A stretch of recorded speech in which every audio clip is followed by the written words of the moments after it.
The story of Emily Hart's murder begins in a town where nothing truly remarkable ever seemed to happen. Wexford Hills was a place many people described as safe, quiet, and unchanging. Nestled along the coast with its streets lined by old oaks and weathered houses, it was a town where neighbors left their doors unlocked, and where even the smallest disturbances stood out.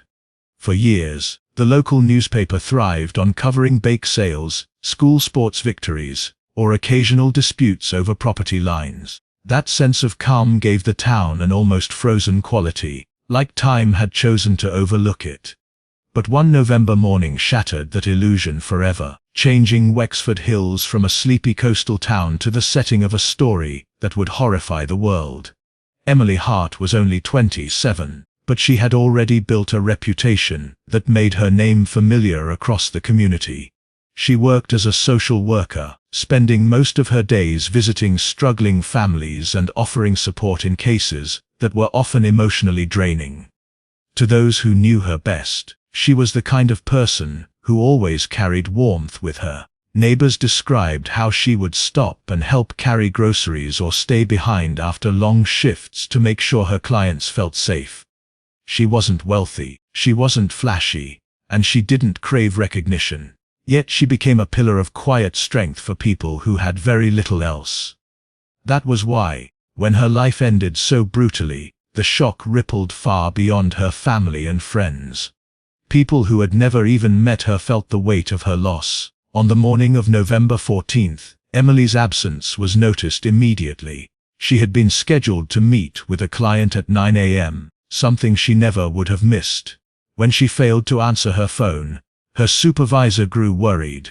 By late morning, a colleague went to her apartment on Willow Lane, a modest building tucked between two larger houses. What they found was a scene that would never leave their memory. The door was slightly ajar, the lock splintered as if someone had forced their way in. Inside, the apartment was in chaos. Papers were scattered across the floor, a chair was overturned, and the air felt heavy with silence. In her bedroom lay Emily's body, lifeless, surrounded by signs of a violent struggle. The first police officers to arrive were visibly shaken. Many of them knew Emily personally, or had at least seen her in town. It wasn't just the brutality of what had happened that disturbed them. It was the contrast between the person they remembered and the horror they were witnessing. Evidence of forced entry suggested she had not willingly let her killer inside. Cuts and bruises on her arms revealed she had fought back with every ounce of strength she had. For investigators, the details of the scene raised more questions than answers. Why had someone targeted her? Was this an act of random violence, or something much more personal? Word of Emily's death spread quickly through Wexford Hills. The town that had always prided itself on safety now found itself frozen in fear. Parents kept their children indoors. Doors that had once been left unlocked were now bolted shut, and conversations at the local cafe turned into whispers about the tragedy. For the first time in decades, residents felt as if the safety of their community had been shattered. The sheer brutality of the crime, and the fact that it happened to someone so widely loved, made it impossible to ignore. News crews soon descended on the town, cameras capturing images of the small apartment building, now surrounded by police tape. Reporters described the scene in grave tones, emphasizing how unexpected and disturbing the crime was in such a quiet town. National outlets picked up the story, portraying Emily as a symbol of innocence whose life had been stolen without reason. The case wasn't just a local tragedy anymore. It became a story the entire country was watching. In the days immediately following her death, a makeshift memorial appeared outside her apartment. Flowers, candles, and handwritten notes covered the sidewalk, each one a small attempt to make sense of something that felt impossible to understand. Families she had worked with left messages thanking her for her kindness. Strangers who only knew her name from the news left prayers and tokens of sorrow. Yet beneath the grief was something darker. The community wanted answers, and the unanswered question of who had done this began to fester into unease. From the very beginning, investigators knew they had a case that would not be solved easily. Emily was not involved in dangerous work, nor had she been connected to anything criminal. Her life had been dedicated to helping others, which only deepened the mystery. The forced entry indicated premeditation, not a random burglary gone wrong. The violence of the attack suggested anger, or perhaps obsession. And then there was the most haunting clue of all, a small, blood-stained note discovered tucked beneath her pillow, bearing just 2 words that seemed almost like a plea: "Forgive me." That note would become the symbol of the case, replayed on news broadcasts and speculated about endlessly by journalists and ordinary citizens alike. Who had left it? Why would someone beg for forgiveness after committing something so unforgivable? For investigators, it was both a lead and a torment. It suggested the killer had a personal connection to Emily, but it revealed nothing about their identity. In those early hours of the investigation, one thing became clear: Emily Hart's murder was not only a tragedy but also a puzzle, one that would push the community, and eventually the world, into a state of suspense that would not easily fade. The investigation into Emily Hart's final hours began with the simple task of retracing her steps on the day before her death. Detectives pieced together her movements carefully, relying on surveillance footage, receipts, and witness accounts. The last time she had been seen alive was at around 8:45 p.m. A convenience store camera captured her walking in, wearing her long coat and carrying the same oversized bag she always took to work. She bought a bottle of water and a small pack of crackers before heading out into the night. Nothing in her behavior seemed unusual, and nothing about the recording hinted at danger. Yet only hours later, she would be gone forever. Her apartment told a different story. The front door bore signs of tampering. Splintered wood and deep scratches in the lock suggested someone had forced their way in. Inside, the state of the living room confirmed a violent intrusion. Cushions were thrown across the floor, books pulled from the shelf, and a framed photograph of Emily with her younger brother lay shattered in pieces. It was as if the quiet order of her life had been ripped apart in a single, chaotic storm. But what caught investigators' attention most was the trail of blood drops leading from the living room to the bedroom, a silent map of her final struggle. The medical examiner's report provided chilling details. Emily had multiple bruises and defensive wounds on her arms and hands, evidence that she had fought hard against her attacker. She had not gone down easily, which made the brutality of the attack all the more disturbing. The cause of death was blunt force trauma, delivered with devastating force. What unsettled investigators was the apparent lack of a weapon left at the scene. Whoever killed Emily had taken it with them, leaving no clear trace. As investigators searched for answers, they uncovered the note that would haunt the case. Hidden beneath her pillow was a small slip of paper with the words, "Forgive me," written in smudged ink, the letters uneven as if scribbled in haste. The note was stained with blood, though whether it belonged to Emily or her killer remained unclear. This single piece of evidence shifted the tone of the investigation. It no longer appeared to be just an act of random violence. The words suggested guilt, perhaps even remorse. Whoever had committed this crime seemed desperate to communicate something, but what? The mystery of that note became the centerpiece of speculation, both for the investigators and the public. The forensic team collected fingerprints from the apartment, but the results were frustrating. Many of the prints belonged to Emily herself, and others were smudged beyond use. Only one partial print from the broken glass on the floor could not be identified, and it did not match any entries in the national database. DNA samples were taken as well, but processing them would take time. While the science moved slowly, detectives turned to the human side of the investigation, diving into Emily's personal life to uncover anyone who might have wanted to harm her. Her colleagues spoke of her dedication and her long hours. Her family remembered her as compassionate but private. Friends revealed something investigators had not known: Emily had recently ended a relationship. The man, described as charming at first, had become possessive and controlling.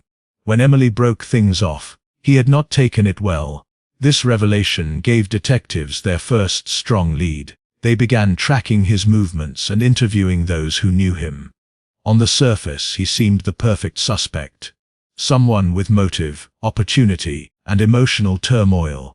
But when investigators checked his alibi, their hopes collapsed. He had been in another city attending a conference, surrounded by co-workers and security cameras that confirmed his presence. The possibility of him being involved dissolved into nothing more than coincidence. Attention then turned to Emily's clients. Social work often meant dealing with people in crisis, and not all of them appreciated her guidance. One troubled teenager she had been counseling recently had reportedly lashed out at her during a session. It wasn't difficult to imagine resentment boiling over into violence. But after questioning him and reviewing his movements, detectives were left empty-handed again. He had been at home with his family on the night of her murder, and the timeline cleared him entirely. The case, which had started with so much urgency, began to stall. Weeks passed, and every promising lead ended in disappointment. Frustration grew among investigators, and fear grew among the townspeople. News stations kept Emily's story in the headlines, repeating every new detail, and speculating about every unanswered question. People around the world began following the case, not only because of its brutality, but because of the mystery surrounding the strange note. The idea that her killer had left a message of regret made the story even more haunting. Then came the first significant break. Phone records from Emily's cell were analyzed more closely. For weeks before her murder, she had been receiving late-night calls from an untraceable number. The calls often came in the early hours of the morning, always lasting only a few seconds, and never leaving a voicemail. At first, investigators thought little of them, but the pattern was too deliberate to ignore. Someone had been watching her, reaching out to her, perhaps even warning her, long before the night she died. This discovery reignited the investigation and gave detectives a new path to follow. The quiet image of Emily's final evening now took on a far darker meaning. What seemed like an ordinary night was, in truth, the culmination of weeks of hidden torment. Someone had been haunting her life in silence, waiting for the right moment to act. The evidence suggested she hadn't been a random victim at all. She had been chosen. Investigators moved deeper into Emily's life, hoping the small details might reveal the truth behind the horror that had unfolded in her apartment. Every name, every place she visited, and every connection she had became a potential lead. The first major suspicion lingered on her former boyfriend. Despite his confirmed alibi, detectives couldn't ignore the fact that Emily had described him as controlling in her final conversations with friends. Even if he hadn't been physically present on the night of her murder, they considered the possibility of him hiring someone else. But after weeks of digging, no financial links, suspicious communications, or unusual movements connected him to the crime. He remained a figure of interest in theory, but the evidence said otherwise. With that door closing, attention shifted once more to Emily's professional world. Social work could be rewarding, but it also exposed her to people who carried deep frustrations and anger. Many of her clients struggled with addiction, poverty, or mental illness. While most appreciated her help, some resented the intrusion into their lives.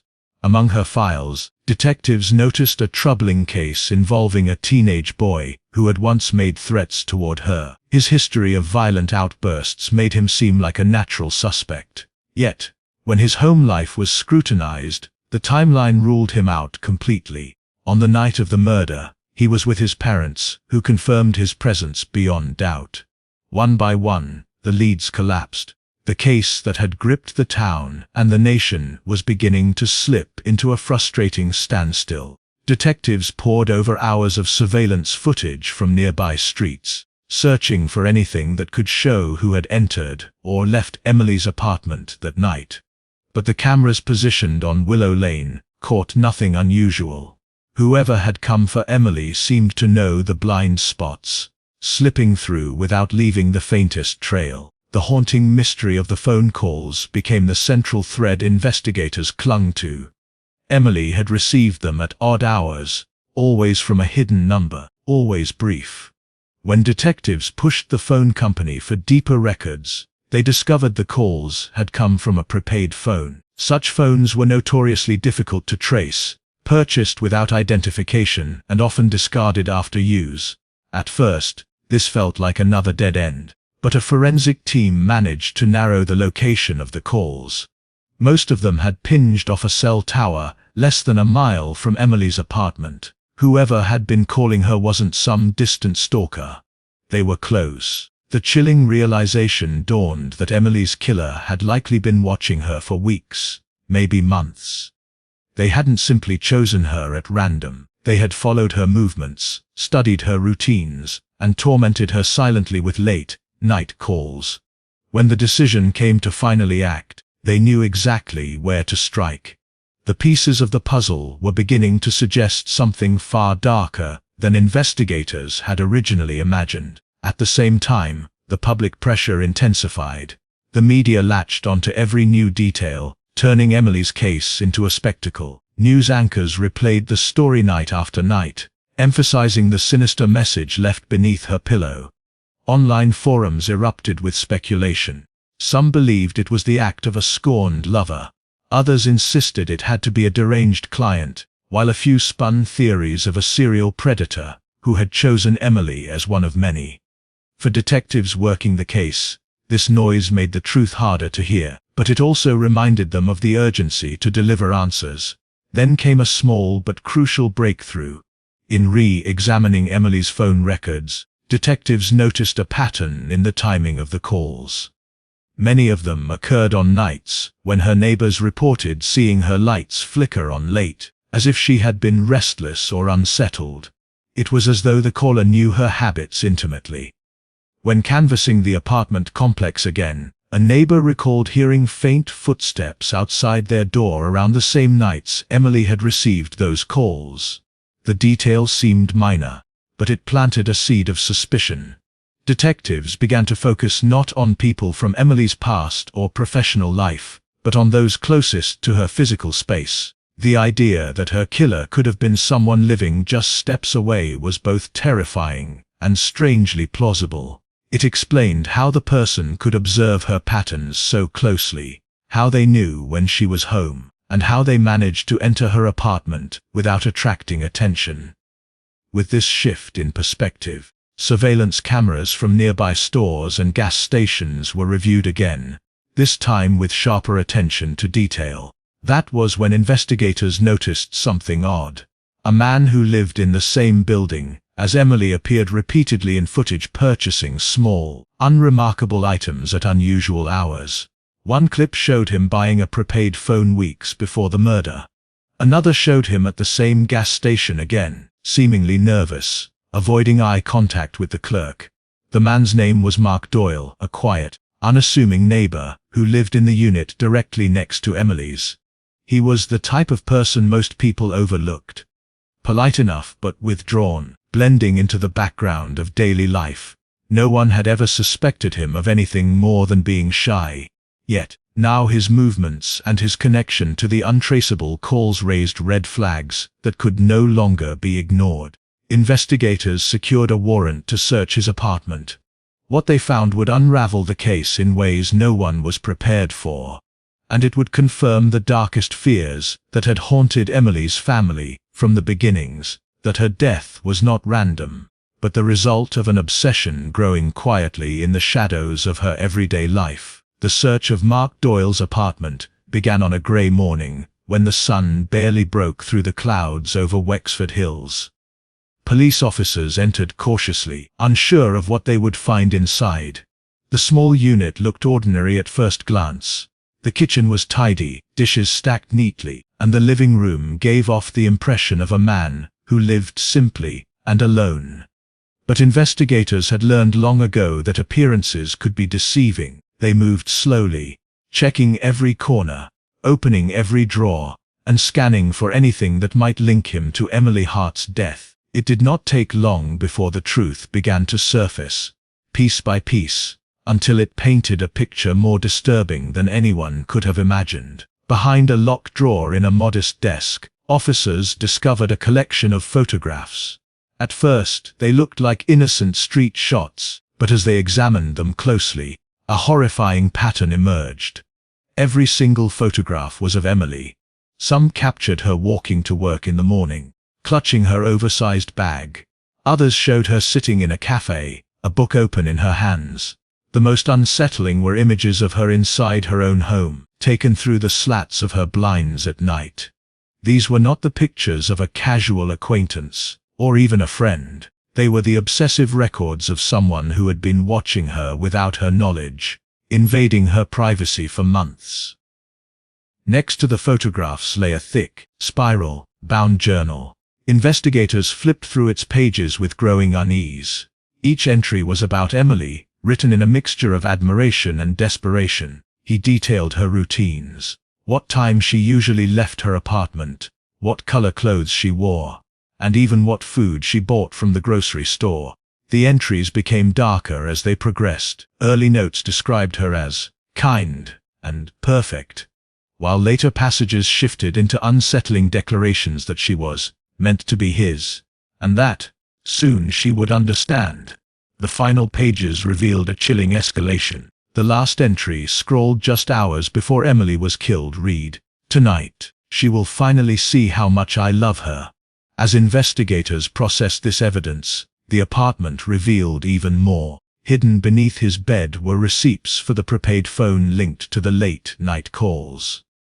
The dates matched the times Emily's phone had rung, each call aligning with his escalating obsession. They also discovered a small box containing personal items that once belonged to Emily. A scarf she had worn months earlier, a coffee cup with her lipstick stain still visible, and a flyer from her workplace with her name circled in pen. The box was a shrine to her, built in secret, a twisted reminder of how far his fixation had grown. The evidence left no doubt. Mark Doyle had not been a passive observer of Emily's life. He had been consumed by her.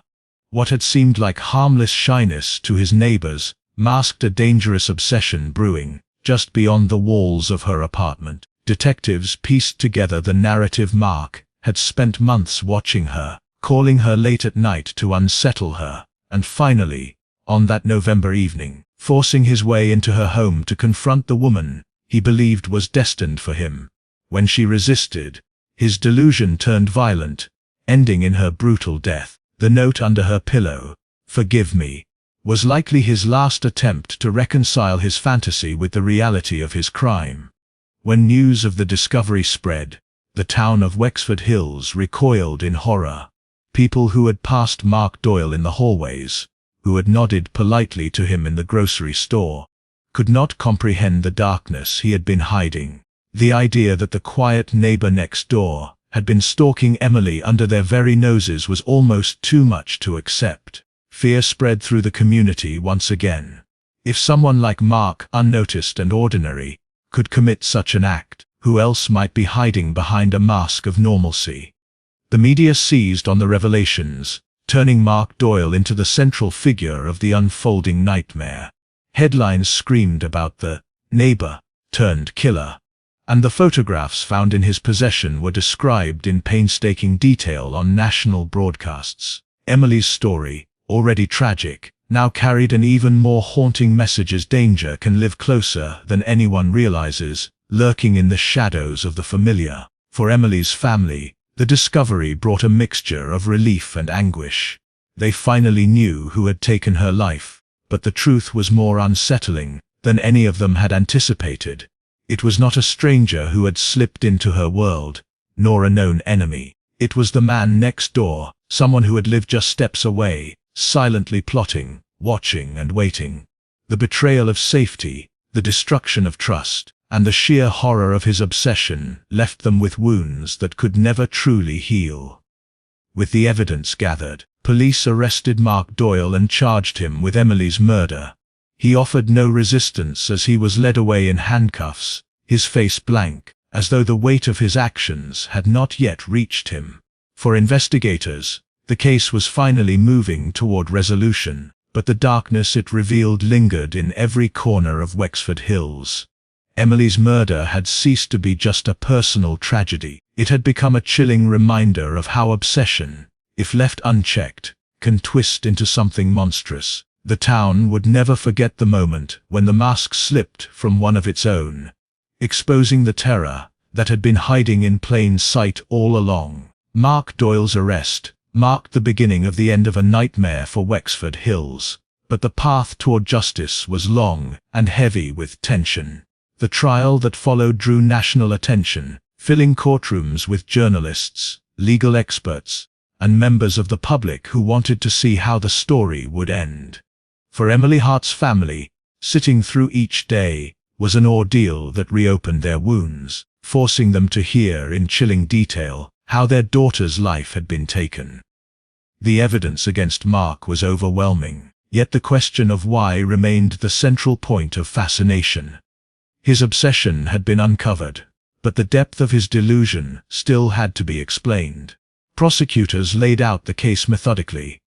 They presented the photographs found in his drawer, the journal filled with obsessive entries, and the box of stolen items that tied him directly to Emily. The receipts for the prepaid phone and the call logs linking him to her number left little room for doubt. The prosecution argued that his obsession had transformed into rage when he realized Emily would never return his feelings. The forced entry into her apartment and the brutal violence that followed, they said, were the culmination of a fantasy that could not survive reality. The defense tried to paint a different picture, one of a man plagued by mental illness, incapable of fully understanding the consequences of his actions.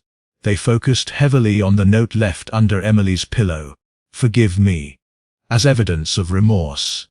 They argued that Mark had never intended to kill her, but rather to confront her in a desperate plea for connection that spiraled out of control. This argument sparked heated debates in the media. Some viewed him as a cold, calculating predator who had planned every step. Others questioned whether his mind had truly broken under the weight of obsession. Throughout the trial, Mark sat silently, his expression vacant, rarely reacting to the testimony or evidence presented. His lack of visible emotion only deepened the discomfort of those watching. When the journal was read aloud in court, detailing his warped view of Emily as someone destined to be with him, the atmosphere grew heavier. For Emily's family, hearing their daughter's life reduced to an object of fixation was unbearable. They were forced to listen as her kindness and everyday routines were twisted into fuel for a stranger's fantasy. The jury deliberated for 3 days, weighing the overwhelming evidence against the claims of diminished responsibility. In the end, they returned a verdict of guilty on all charges, including first-degree murder. The judge sentenced Mark Doyle to life in prison without the possibility of parole. The sentence was met with a mixture of relief and sorrow. Justice had been served, but nothing could undo what had been lost. Emily's parents wept quietly as the verdict was read, holding on to each other as though bracing against the finality of the moment. Outside the courthouse, reporters broadcast the outcome across the world. The story of Emily Hart's murder, already tragic, became a cautionary tale repeated in newspapers, documentaries, and online discussions. Her case was held up as a reminder of how obsession can grow unnoticed, how danger can live in the most familiar places, and how the thin line between love and possession can shatter lives. For many, the detail that haunted them most was the simplicity of it all. A young woman living her life, unaware that the man next door was quietly planning her end. In Wexford Hills, the impact of the case lingered long after the cameras left. Neighbors who once left their doors unlocked now checked them at night. Parents warned their children more sternly about strangers, and whispers about Mark Doyle's odd behavior were recalled with regret. People remembered moments when they had passed him in the hallway or nodded at him in the grocery store, never suspecting what he was capable of. The sense of innocence that had defined the town was gone, replaced by a wary vigilance that never fully faded. For Emily's friends and family, her memory lived on in a different way. A foundation was established in her name to support victims of stalking and harassment. ensuring her legacy became one of protection and awareness. Vigils were held every year on the anniversary of her death, candles glowing in the dark streets of Wexford Hills, as people gathered to remember the young woman whose kindness had touched so many lives. Her story became not just one of tragedy, but also of resilience, reminding people that even in the face of unimaginable horror, there could still be light carried forward. The heartbreaking murder of Emily Hart shocked the world, not only because of its brutality, but because of the truth it revealed, that evil can hide in plain sight, disguised as ordinary, waiting for a moment to strike.